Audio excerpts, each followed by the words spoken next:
This video is explaining the meaning behind the chain rule by analyzing what happens to each function involved in the chain per a small change in x. So let's say you have a function h of x that is made up of a composition of f and g, like this. And let's just say that the g function is inside is 3x and the outside is x squared. So f of x is x squared, g of x is 3x. Now let's analyze the change in the total function h per the change in x. According to the chain rule, it should be the change in f evaluated at the g values, that's important, divided by the change in g times the change in g values per change in x. In other words, it's the derivative of the outside function evaluated at the inside times the derivative of the inside. And we're approximating the derivative with these small changes. So, for example, let's let x equal 2 and our delta x equal 0.001. We already know ahead of time that h of x is actually really 9x squared. If you take 3x squared, you get 9x squared.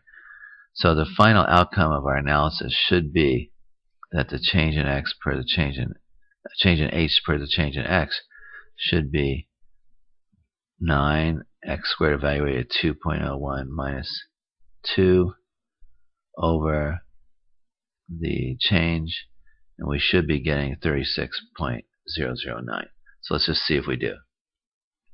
So let's analyze. As x goes from 2 to 2.001, let's see what the delta g does. The change in g there, g, remember, is 3x. So it's 3 times the 2.001 minus the 3 times the 2, and that equals 0.003. That's the change in g as x goes from 2 to 2.001. Now what is the change in f evaluated at the g values?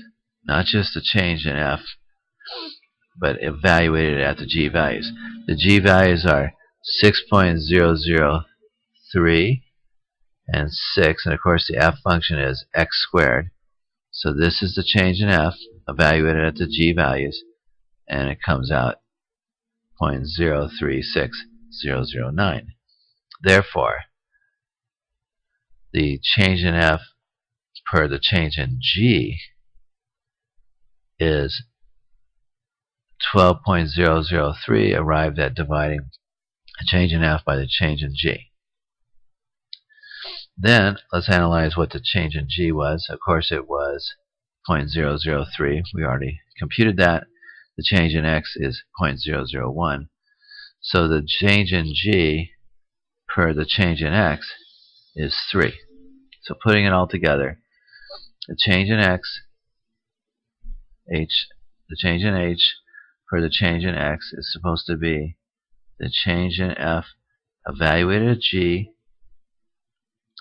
per the change in g times the change in g per the change in x. So let's see what it is.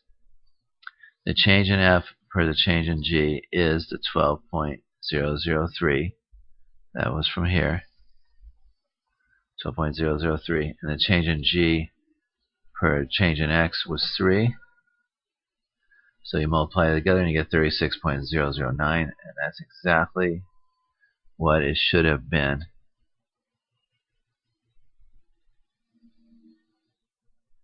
Looking back at what we already knew, it really should come out to be.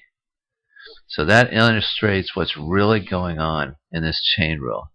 It's changes of one function and changes of the other, all relating to the original change in x.